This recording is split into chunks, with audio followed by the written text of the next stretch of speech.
வணக்கம். ஆகாஷ்வாணி புதுச்சேரி செய்தி சுருக்கம் வாசிப்பவர் செங்கேனி பழனி. பீகாரில் முதல்கட்ட சட்டமன்ற தேர்தலுக்கான வேட்புமனு தாக்கல் இன்று தொடங்கி வரும் 17ஆம் தேதி வரை நடைபெறும்.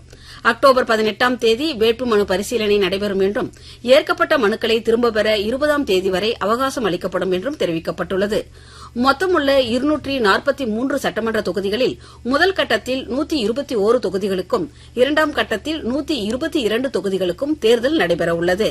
இரண்டாம் கட்ட சட்டமன்ற தேர்தலுக்கான வேட்புமனு தாக்கல் அக்டோபர் 13ஆம் தேதி தொடங்கும் என்றும் பீகார் சட்டமன்ற தேர்தலில் நவம்பர் 6, 11 ஆகிய தேதிகளில் பதிவாகும் வாக்குகள் நவம்பர் 14ஆம் தேதி எண்ணப்படும் என்றும் அறிவிக்கப்பட்டுள்ளது. டிஜிட்டல் புரட்சியினால் தொழில்நுட்ப ரீதியில் அனைவரையும் உள்ளடக்கிய சமூகமாக இந்தியா மேம்பட்டுள்ளதாக பிரதமர் திரு நரேந்திர மோடி கூறியுள்ளார். நேற்று மும்பையில் உலக பின்டெக் திருவிழாவில் கலந்து கொண்டு உரையாற்றிய பிரதமர், நாட்டில் டிஜிட்டல் சுற்றுச்சூழல், புதுமை மற்றும் உலகளாவிய தர நிலைகளை அமைத்து வருகிறது என்று கூறினார்.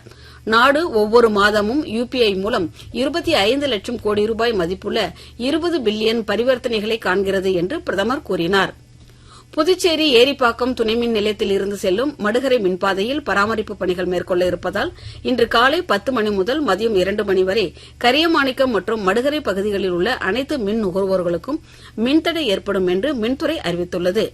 புதுச்சேரி வில்லியனூர் ஆரியபாளையம் மேல்நிலை நீர்த்தேக்க தொட்டியில் பராமரிப்பு பணிகள் மேற்கொள்ள இருப்பதால் இன்று மதியம் 12 மணி முதல் ஆரியபாளையம் மற்றும் அதனை சுற்றியுள்ள பகுதிகளில் குடிநீர் விநியோகம் தடைபடும் என்று அறிவிக்கப்பட்டுள்ளது.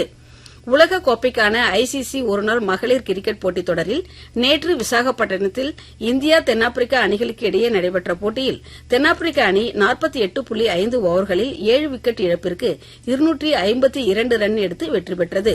குவஹாத்தியில் இன்று நடைபெறும் ஆட்டத்தில் வங்கதேசம், நியூசிலாந்து அணிகள் மோதவுள்ளன. இத்துடன் இந்த செய்திச் சுருக்கம் நிறைவு பெறுகிறது.